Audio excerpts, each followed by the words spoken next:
Halo, selamat siang. Selamat datang di program studi Desain Komunikasi Visual Fakultas Seni Rupa Institut Seni Indonesia Yogyakarta. Perkenalkan, saya Darul Aji, nanti akan menemani teman-teman untuk belajar fotografi dasar. Di program studi Desain Komunikasi Visual, kita ada 2 mata kuliah terkait fotografi, yakni fotografi dasar. Nanti yang materinya akan saya berikan kepada teman-teman, dan nanti di semester berikutnya teman-teman akan mendapatkan materi di perkuliahan fotografi desain. Pada mata kuliah fotografi dasar, nanti kita akan banyak membahas seputar mengenai fotografi. Tidak sekedar berbicara mengenai aspek teknikal, tidak hanya belajar bagaimana cara mengoperasikan kamera, tidak hanya belajar bagaimana menghasilkan foto yang estetik, namun kita akan sama-sama belajar mengenai pemahaman tentang fotografi, bagaimana kemunculan fotografi dari gejala optis hingga bagaimana fotografi digunakan dalam berbagai bidang, terutama kaitannya dengan desain komunikasi visual, bagaimana fotografi itu digunakan sebagai bentuk riset dan dokumentasi ketika masuk ke Hindia Belanda ke Nusantara, hingga bagaimana adanya komunitas foto, bagaimana fotografi digunakan sebagai bahan material bikin reklame, bikin iklan maupun bikin komik dan semacamnya. Seperti kita ketahui bersama bahwa fotografi merupakan salah satu aspek material visual yang posisinya paling fleksibel dan paling lentur. Fotografi bisa digunakan dalam berbagai bidang. Nanti setelah saya memberikan materi mengenai pemahaman dari aspek sejarah sampai bagaimana komposisi, bagaimana kita memasukkan foto melalui materi literasi visual, kita akan mengerti bagaimana posisi fotografi digunakan dalam setiap kepentingan komunikasi visual. Oke, pada bagian pertama saya ingin coba berbagi perspektif. Nanti juga teman-teman bisa ikut tukar pikiran, bertukar pengetahuan, kita bisa diskusi secara online mengenai sejarah kemunculan fotografi.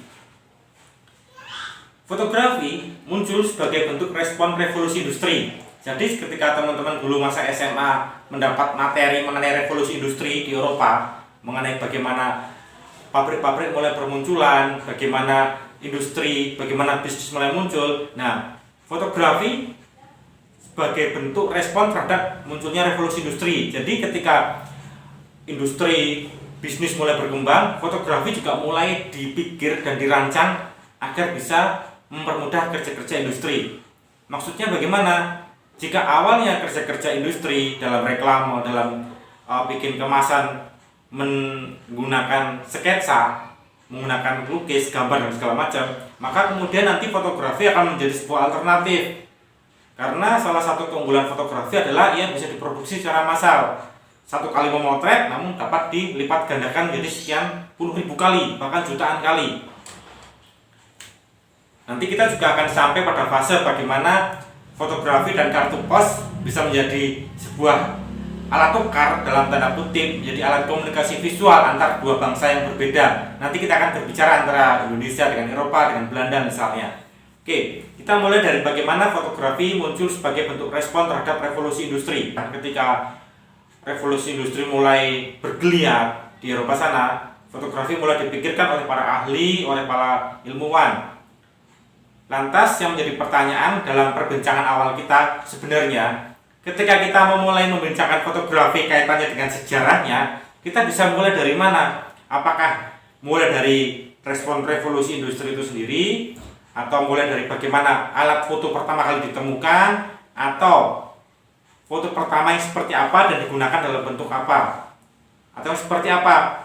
Nah, saya pikir perbincangannya bisa mundur sedikit lebih jauh, sekitar berapa puluh tahun atau bahkan berapa ratus tahun sebelumnya. Mau nggak mau kita harus berpijak pada gejala-gejala awal. Tidak mungkin sebuah perangkat kamera, perangkat fotografi hadir diciptakan tanpa ada sisi historisnya. Nah, sisi historisnya seperti apa? Kita bisa mulai dari gejala optis. Nanti teman-teman bisa sambil browsing, bisa sambil cari tahu bagaimana gejala optis itu berpengaruh pada gagasan, pada ide dan gagasan untuk merancang sebuah alat foto. Yang pertama mungkin kita bisa membaca referensi mengenai Moti, seorang filsuf dari Cina.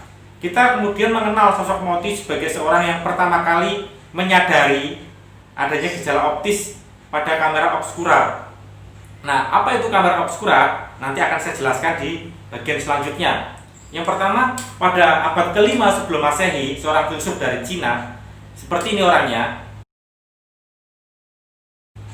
Nah, Moti inilah yang kemudian mengamati gejala optis bagaimana ada sebuah lubang kecil yang menuju pada ruang gelap dan ada refleksi cahaya dari luar. Dia mengamati. Dia baru sebatas mengamati dan memikirkan apa yang terjadi, kenapa bisa seperti itu. Baru kemudian ada sosok Ibnu Al-Haytham sekitar abad ke-9 atau 10, tepatnya kira-kira Ibnu Al-Haytham pada abad ke-10 sebelum Masehi. Ada sebuah eksperimen yang menarik yang kurang lebih bisa menggambarkan ide dan gagasan atau apa yang diamati oleh Ibnu Al-Haytham. Kurang lebih videonya saya ambil dari sebuah link YouTube. Ini menarik untuk kita cek bersama. Ini menarik untuk kita amati bersama sebagai bahan diskusi mengenai sejarah fotografi. Berikut videonya.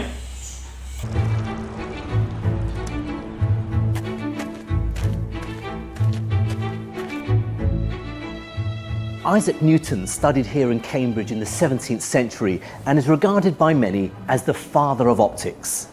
But there's another father of optics who goes back much earlier and who's often overlooked. His name was Ibn al-Haytham.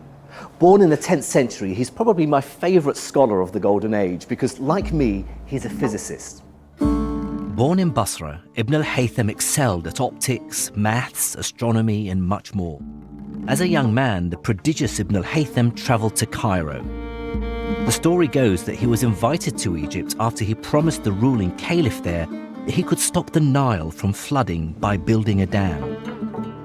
However, he soon realised that this task was technically impossible, and so he feigned madness to escape the caliph's anger and was instead thrown into an asylum. There, he's thought to have written much of his important work, Kitab al-Manadhar, the Book of Optics, which was hugely influential for centuries.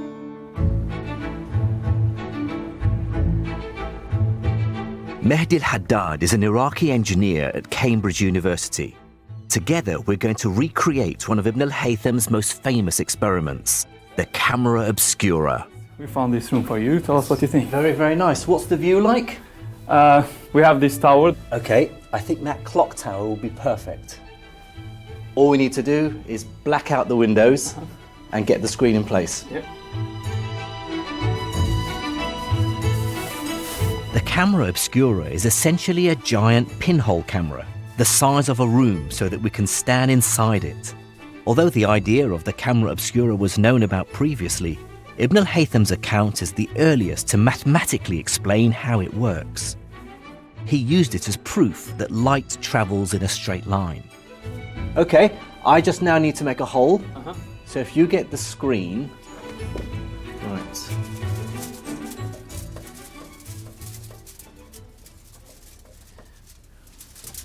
I'll turn the lights out. And we'll see if we can what see we the get. tower. Well, that's quite incredible. It looks like a painting, doesn't it? It almost doesn't look real. And, you know, all we've done is block out the light from a room and then allow it to come through this small hole. That is the clock tower. You can see such detail just from across You can even see the yard. trees. Yeah, they're not in focus because you could make them in focus if you made the hole smaller. Right. But of course, then less light can get in, That's right. so it wouldn't be so bright. Whereas now you see it in all these, the vivid colours, and it's so simple. I mean, Ibn al-Haytham would have set up an experiment like this in a darkened room. Such a simple thing to create without any lenses or modern equipment. You know, 1,000 years ago, for him to have explained how this image is created through the hole, and must make you proud as an Iraqi who comes from just down the road from where Ibn al-Haytham was born. That is exactly it. I'm from an area very close to where Ibn al-Haytham was born, so it makes me proud.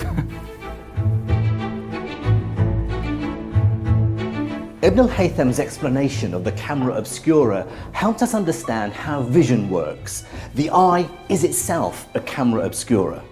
And the same principles apply to modern photography. After all, that's where the word camera comes from. Masih kurang jelas? Mari kita simak video berikut ini mengenai cara kerja kamera obscura, bagaimana realitas yang direkam terbalik, dan kita simak bersama-sama. The camera obscura is a device to start all the history of photography. In Latin, camera obscura means dark chamber. The term comes from the original device in which a completely black room had a small hole put through a wall that showed the image that was reflected through the hole just flipped. The idea first came into concept around 400 BC, when Moti claimed that an image was flipped upside down, as the light from one thing travels in straight lines. Aristotle put practical use of Moti's ideas by examining the light that traveled through a small hole in between tree leaves during a solar eclipse. The Arab scientist Al-Hazan in the 19th century created the first real dark chamber, in which he took a completely dark room and put a hole in the wall that showed the light from the object outside the room to the opposite wall. The next users of the camera obscura were those during the Renaissance, like Leonardo da Vinci. They used the camera to add dimension and perspective to their drawings. It was not until 300 years later when Johann Hendrik Schultz discovered that an image would be preserved for a little when exposed to a silver compound when light changed the appearance. In order to provide a more publicly accessible product, two men of the 19th century, Henry Fox Talbot and Louis Daguerre, created two competing ways to produce images. Talbot used a calotype paper covered in silver iodide coating that created a lasting photograph of the image from one negative. Although the paper allowed many copies to be made of the image, Daguerre's chemistry method beat out Talbot's method by using a silver plate produced a sharper image, even though the new image had to be taken each photograph. Some modern photographers, like Abelardo Morel, use the camera obscura's technique today by making a smaller hole on a window and covering the rest, having an image appear on the opposite wall, then take a photograph of the projected image.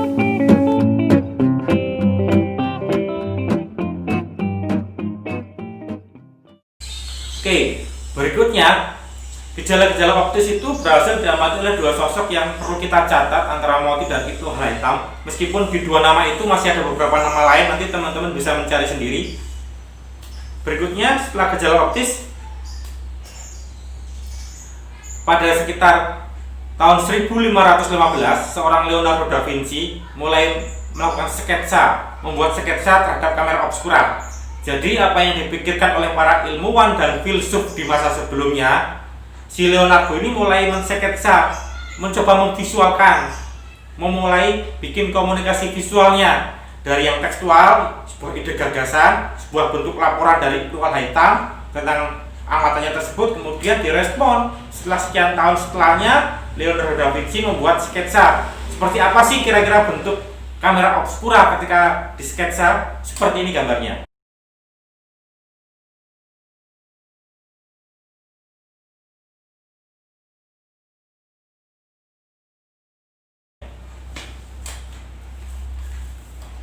Lantas, pengertian kamera obscura itu seperti apa? Saya coba bacakan pengertian kamera obscura.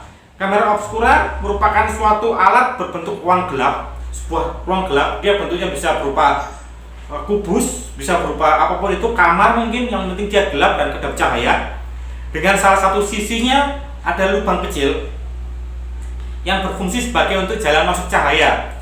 Jadi teman-teman bisa membayangkan ketika sebuah kamar dalam kondisi gelap, seperti video yang tadi disaksikan, eksperimennya Ibnu Al-Haytham, eksperimen dilakukan oleh para ilmuwan dalam merespon pemikirannya Ibnu Al-Haytham. Nah, kurang lebih seperti itu. Kamera bisa kita artikan sebagai kamar, sedangkan obscura berarti gelap. Jadi kamera obscura, kamar gelap. Mungkin teman-teman pada dekade kali ini tidak mengalami bagaimana kita foto di kamar gelap. Tapi dulu zaman saya kuliah atau pada awal 2000-an, 2000 sampai 2005, perkuliahan masih mengandalkan kamar gelap untuk cuci cetak foto. Sekarang kan mudah, begitu selesai motret tinggal print out, selesai. Tapi ketika dulu menggunakan kamar gelap, cuci cetak dengan cairan harus dilakukan sedemikian rupa. Tapi seiring perkembangan zaman sekarang lebih mudah. Oke, itu kamera obscura. Kalau tadi Leonardo da Vinci mensketsa kamera obscura pada kisaran tahun 1515, maka rentang tahun kisaran abad ke-16 ada seorang bernama Giambattista della Porta. Dia mencoba menambahkan lensa pada kamera obscura. Nah, berikut gambar-gambar kamera obscura kurang lebih seperti ini, bisa teman-teman saksikan. Nanti untuk referensi lebih lanjut bisa browsing juga. Oke, jadi ini gambaran dari kamera obscura, di mana fenomena optik terjadi ketika suatu realitas, suatu gambar yang ada di sisi lain dari layar atau dinding diproyeksikan. Menulis sebuah lubang kecil dari layar atau dinding tersebut, hasilnya menjadi suatu gambar yang terbalik pada permukaan yang ada di seberang layar atau dinding itu. Keadaan di sekitar gambar yang diproyeksikan harus relatif gelap agar gambar terlihat dengan jelas, sehingga banyak eksperimen kamera obscura yang bersejarah dilakukan di kamar gelap. Dan inilah kemudian rancangan dari Giambattista della Porta. Pada tahun 1589, dia sudah menambahkan lensa di depannya agar hasil yang dicapai lebih maksimal. Dari uji coba yang dilakukan, maka dapat kita ambil kesimpulan bahwa penemuan fotografi lebih didorong oleh kemajuan riset dan teknologi dibandingkan tradisi visual. Jadi aspek riset dan aspek teknologi lebih mendominasi. Fotografi tidak muncul secara linear, namun berkat uji coba dari berbagai macam ilmuwan, berbagai macam filsuf dan segala macam pada waktu itu. Jadi tidak hanya ditentukan dan ditemukan oleh salah satu pihak saja, tapi ada penyempurnaan selanjutnya.